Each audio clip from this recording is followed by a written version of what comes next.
You ever pop your carry-on open at security and realize you're still packing like it's 2010? A thick toiletry case, a neck pillow you swear you'll use this time, and some genius travel gadget that now just lives in your bag like it pays rent. Here's the annoying part. Half of it doesn't help, and some of it is the reason you're repacking at the gate. Airports got faster. Airlines got stricter. Your carry-on needs an update. So in this video, I'm calling out 16 things people still bring on planes, stuff that wastes space, slows you down, or flat out backfires, and what to swap in instead so your bag gets lighter without you feeling unprepared. One heads up, item number 14 is the one that can save you a miserable travel day. It's about your wallet and the tiny contactless wave symbol on your card that tells you instantly whether RFID stuff is worth thinking about or you can ignore it completely. One everyday item can also get you pulled aside at the checkpoint if it's the wrong version. Let's start there. I don't travel with an old power bank anymore. If yours has been riding with you since 2018, it's time. Because here's the airport scene nobody wants. You're halfway through TSA, feeling ahead of the game, and suddenly your bag gets pulled aside over a chunky old battery brick you've been carrying for years. Even if it still charges, older batteries are more likely to act up as they age. And on a plane, runs hot is not a cute personality trait. So do a self-check before you fly.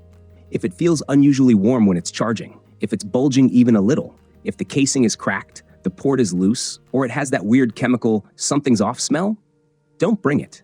That's how a normal travel day turns into a whole situation. Also, power banks can't be in checked luggage. So, if your carry-on gets hit with a last-second gate check, you have to pull the power bank out right there at the podium and keep it with you. That's how you end up holding your phone, your boarding pass, and a power bank in your teeth like a raccoon. My rule is simple. If the label is rubbed off so you can't tell what it is anymore, or the casing looks swollen or beat up enough that you wouldn't trust it in your laptop bag, I don't fly with it.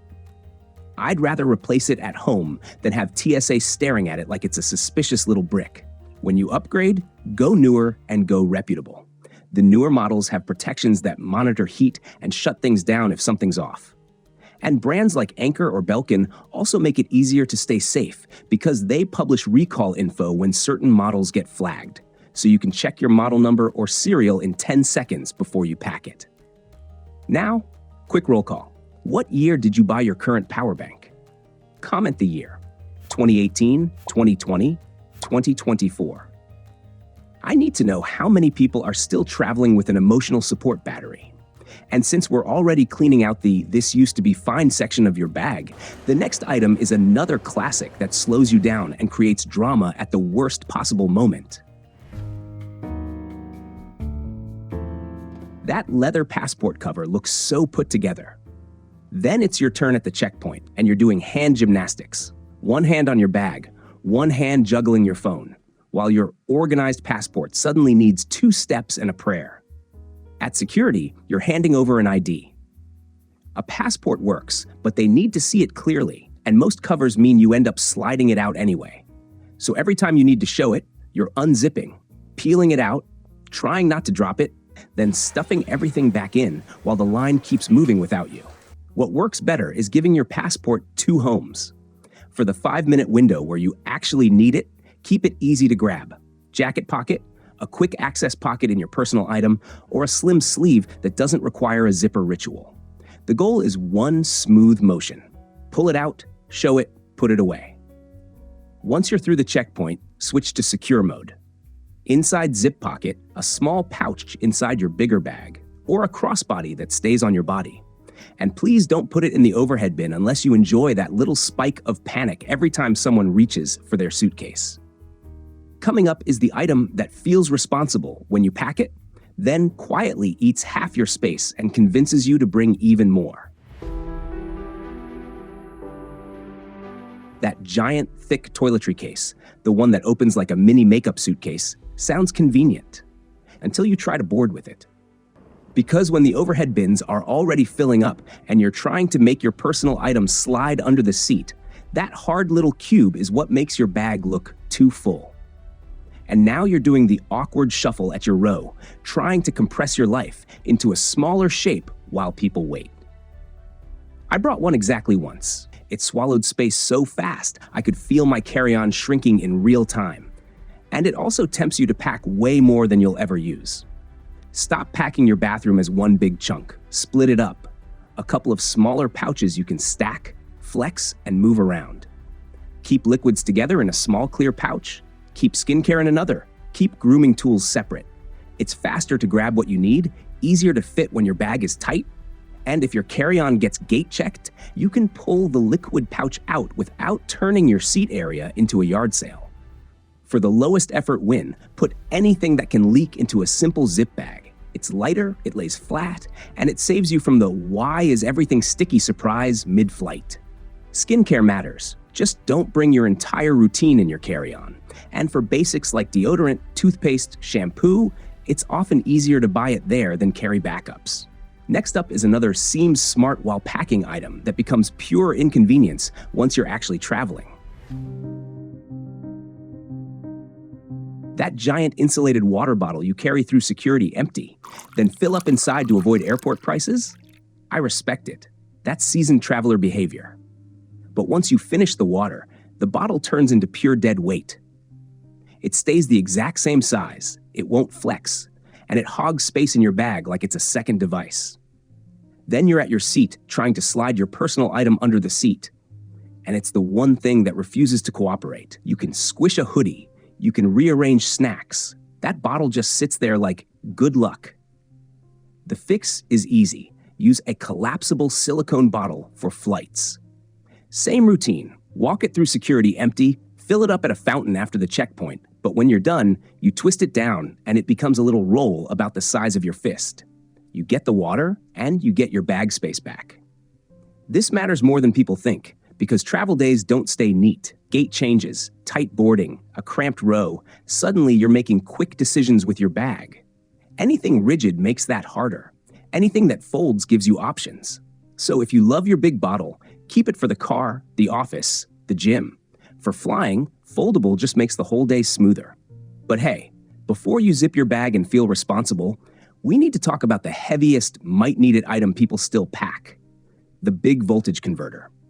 Most of the time it's unnecessary, and the one time you use the wrong one is the one time you smell burnt plastic. Okay, voltage converters. The big heavy box you plug into an adapter, then plug into the wall, then pray nothing sparks. Most travelers don't need that thing anymore.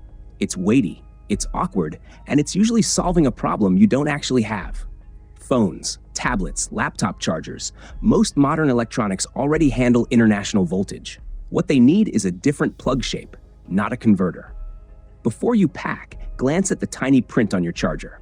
If it says, input 100-240 volts, you're done. Bring a basic adapter that matches the country and you're good.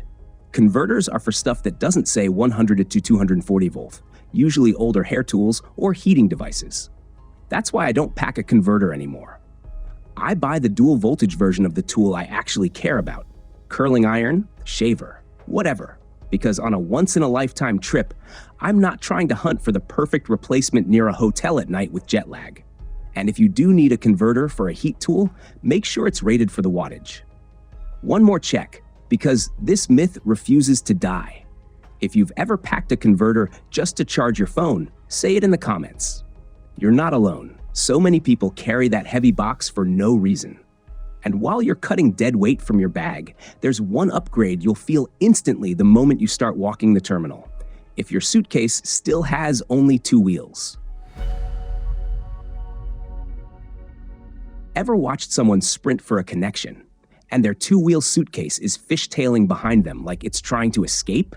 Because a 2-wheeler turns every long terminal into an arm workout. You're dragging it behind you. It catches on every little ridge. It tips when you speed up. And the second you're hustling for a connection, it starts doing that side-to-side wobble like it's trying to throw itself into traffic. A 4-wheel spinner just behaves. You can keep it upright, guide it with your fingertips, and slide through tight spaces without dragging a tail behind you. The best moment is always the airport bathroom. You can pivot, Roll in, roll out, and you're not wedging your bag sideways like you're moving furniture.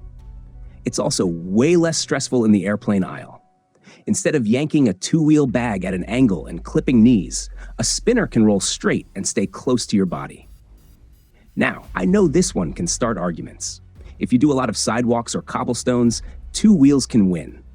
But for airports, smooth floors, tight turns, crowded lanes, spinners are the upgrade you notice immediately. And two-wheel bags have one extra talent nobody talks about. They're a trip hazard for the person behind you when you stop short. If you've ever been that person who almost ate someone's suitcase at a gate, you know exactly what I mean. All right, pick a side. Comment 2W if you're loyal to two wheels, or spin if you're team four-wheel spinner.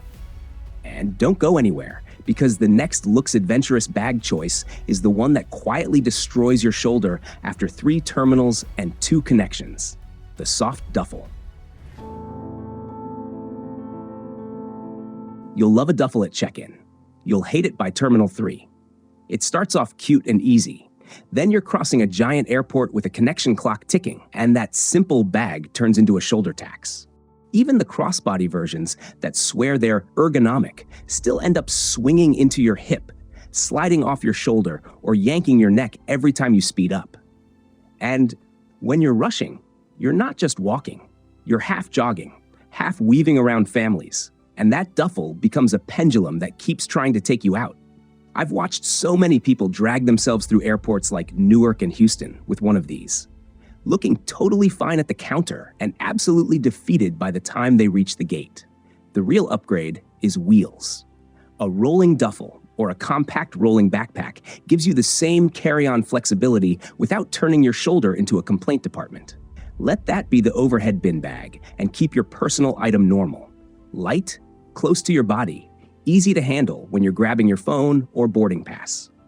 If you love the duffel look, you don't have to quit duffels forever. Save it for road trips, weekend car stuff, anything where you're not walking a mile on airport carpet. Because the goal isn't looking like you travel a lot. It's arriving with your neck and lower back still on your side. That's the whole point. Duffels punish your shoulder. Footwear punishes your space. You know what ruins a carry-on faster than liquids? Shoes. It starts innocent. One sneaker, one boot, maybe something nicer. Then you look down and realize shoes are eating your luggage like they're the main characters. And shoes don't just take space. They add weight fast. Heavy sneakers, chunky boots, the exact kind of weight airlines love, because weight is how fees are born. Do this instead. Wear your bulkiest pair on the plane. Always. If the boots are coming, they're going on your feet, because boots in a bag are basically a tax on your own happiness. Then you pack one light pair you'll actually walk in. 1, not 3 backups. If you truly need sneakers, pick a pair that can handle surprise weather. Water resistant, not delicate knit. And if comfort is why you overpack, cheat with insoles. A solid arch support insole takes up almost no space, but it can make a mesh shoe feel travel ready. I keep a set ready, so I'm not swapping them around mid-trip on the hotel floor. And yes, someone always asks, what about a nice dinner? Easy. One pair that's light and packable, something you can pack flat and forget about until you actually need it. Tiny add-on. Wear a pair you can loosen and slip on and off without turning TSA into the shoe-tying Olympics. Now there's one responsible adult item people love to pack that almost never earns its spot, and it's probably sitting in your bag right now. The mini travel iron. The mini travel iron is one of those items that sounds like you're being an adult, and then you carry it once and realize you've been scammed by your own planning. Because 9 times out of 10, you check into a Marriott, a Hilton, even a decent airport hotel, and there's already an iron in the closet. Or you call the front desk and they bring you one. So you hauled a whole little appliance through TSA, through connections, through baggage Tetris, just to duplicate something that was waiting for you the whole time. If wrinkles are what you're trying to avoid, you've got better options that don't eat space. The easiest is the bathroom move. Hang the shirt in the bathroom, take a hot shower, shut the door, let the steam relax the fabric. It won't look like a runway press, but it gets you from crumpled to presentable fast. If you want something more reliable, pack a small wrinkle release spray, travel size, under 100 milliliters. A couple sprays, smooth it with your hands, give it a minute, and it's usually enough to save a dinner outfit or a meeting shirt. So, unless you're the kind of person who truly needs crisp edges for work, skip the mini iron and take the easy win. Packing goes sideways right here. You cut one responsible item, then you add 5 backups without noticing. I watched someone unpack 3 chargers and 2 hoodies and realized they forgot pajamas. That might need it pile is how carry-ons turn into regrets. You know that moment at home when you're trying to close your suitcase, you're leaning on it with your knee, and you start making deals with yourself? I'll just toss this in too. That's how the might need it pile is born. An extra charger, a backup hoodie, a second pair of earbuds, then a third, because the first 2 are for different situations. Next thing you know, your bag isn't packed for your trip anymore. It's packed for an alternate universe where everything goes wrong. It's not just the space, it's the weight. And weight is how you end up in fee territory or getting gate checked you didn't plan for. Then you're doing that sweaty repack in public like you've never traveled before. People think the answer is buying new travel gear, but most of the time it's not your gear, it's duplicates. This doesn't require becoming a minimalist. It's the one backup rule. One charger plan, one warm layer, done. Pack for the trip you're actually having, not the imaginary trip you're arguing with in your head. If you're not buying anything new, you can still win by cutting repeats. Use what you already have. Just stop bringing 3 versions of the same problem solver. Your bag gets lighter immediately, and you didn't spend a cent. Confession time. What's the one might need it item you always toss in? Comment 1 item only, no explanation, so we can see what deserves retirement. Old inflatable neck pillows are up next. And if you've ever woken up mid-flight with your head doing that sad little bob, you already know why. If your neck pillow needs maintenance mid-flight, it's not a pillow, it's a hobby. Those old inflatable ones always start out fine. You blow it up at the gate, you feel prepared. Then somewhere over the middle of the country, it slowly loses air and turns into a sad little donut.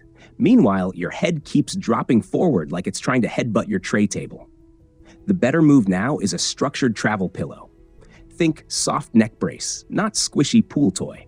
You're not chasing comfort, you're trying to stop that chin-to-chest collapse. When you're picking one, 2 things matter. Get one that sits higher, and get one you can anchor.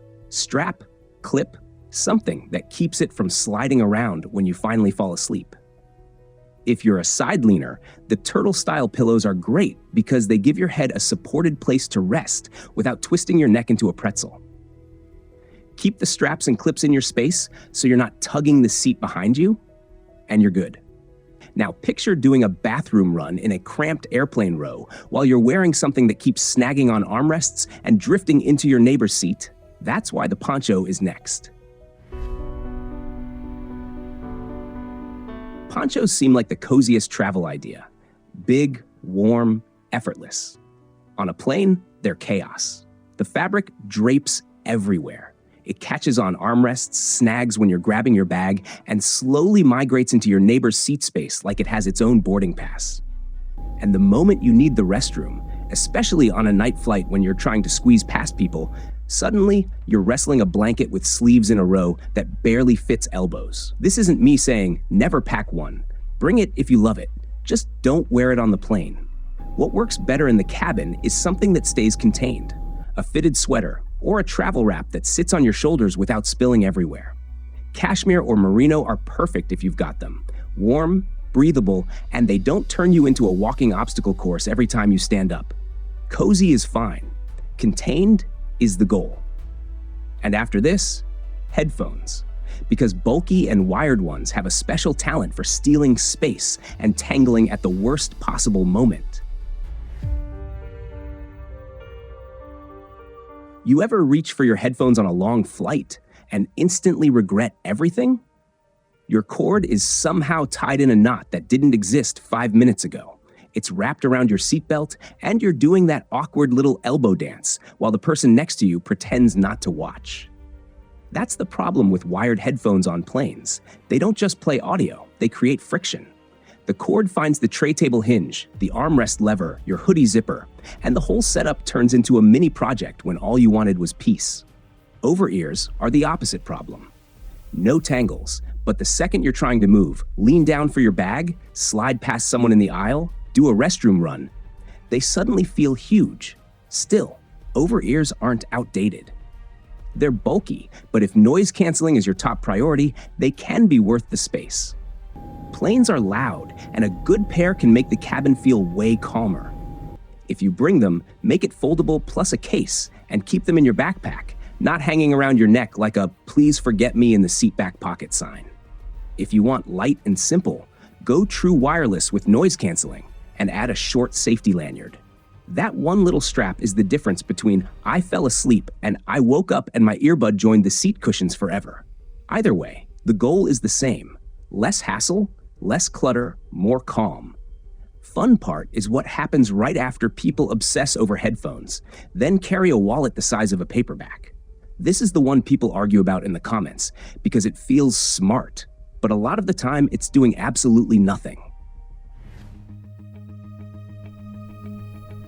Ever sit down on a plane and feel your wallet digging into you like a rock? That's your sign. Your everyday wallet is built for normal life: grocery runs, driving, tapping a card, and moving on. International travel is different. You're walking more, squeezing into tighter spaces, pulling stuff out more often. And that thick wallet becomes this bulky little responsibility you're managing all day. It's also packed with cards you won't even use. And here's the part people don't think about until it happens. Losing a passport is a nightmare. Losing a wallet full of active cards turns into a fast-moving financial headache. Calls, freezes, replacements, and that uneasy feeling every time your phone buzzes. Mid-flight thought experiment. Picture yourself paying at a cafe, stepping back into a crowded street, and someone bumps your shoulder. If your wallet is stuffed, your brain immediately starts doing inventory. That's stress you didn't need to pack. So I travel with a wallet diet, a slim travel wallet with only essentials: one main card, one backup, and the ID you actually need. Everything else stays home. The smaller the wallet, the easier it is to control, especially when you're moving fast. Give me 10 seconds on this part because most travelers are guessing. You can tell instantly whether an RFID wallet even matters for your cards. Look at your card. If it has the little contactless wave symbol, RFID blocking is the only time this even matters. Now that you know whether it even applies to your cards, here's the real question. Is it worth it?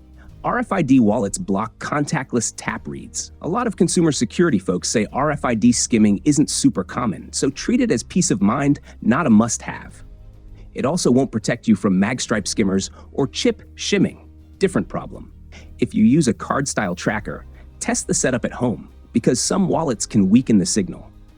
Tap to pay helps too, phone or watch, so you're not pulling cards out over and over like it's a performance.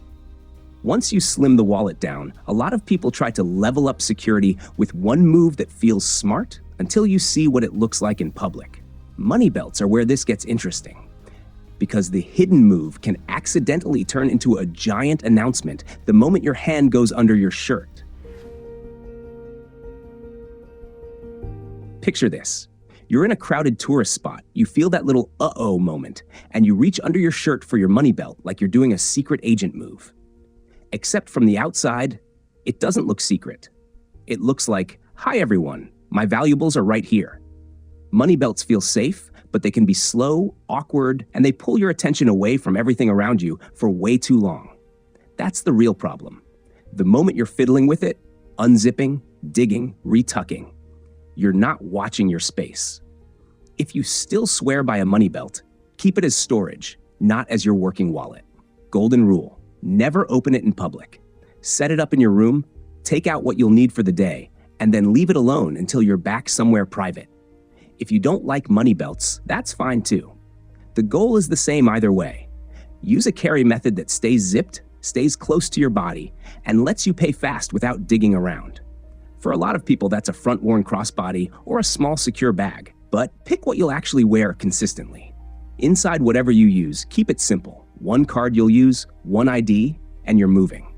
If you want extra peace of mind, toss in a small tracker so you've got a shot at finding your bag fast if it walks off. We've hit a lot of outdated travel essentials, and the last one is going to make some people laugh because it's sitting in so many carry-ons right now. Anti-Chafing Gel. There's a very specific kind of vacation annoyance that hits a lot of women, and honestly, plenty of guys too, around hour 3 of walking. The thigh rub problem. And the classic solution is that little tube of anti-chafing gel.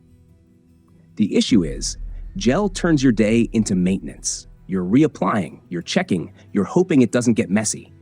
If you're carry-on only, it's also one more liquid to babysit through security. And if it leaks in your pouch, it's game over for everything nearby. The cleaner fix is slip shorts, the thin, lightweight kind you wear under dresses, skirts, or even loose shorts. They pack flat, they don't ooze, and once they're on, you stop thinking about your legs and start thinking about the trip. It's comfort you don't have to keep restarting. One tip that matters more than people expect: size up. Travel days mean heat, walking, sitting, standing, more walking. You want them to disappear under your outfit, not feel like shapewear you're fighting all day. Vacations shouldn't come with maintenance breaks. If you made it to the end, you're already packing smarter. This whole list was about removing the little items that create big annoyances. Less bulk, less fumbling, fewer "why did I bring this" moments, and more calm from the checkpoint to your seat. If this saved you from even one gate check scramble or one public repack, hit like, so it reaches the people who are about to learn this the hard way. Subscribe for more no-drama flight habits. Last question. Be honest. What's the one, "I know it's outdated, but I pack it anyway" item you refuse to retire?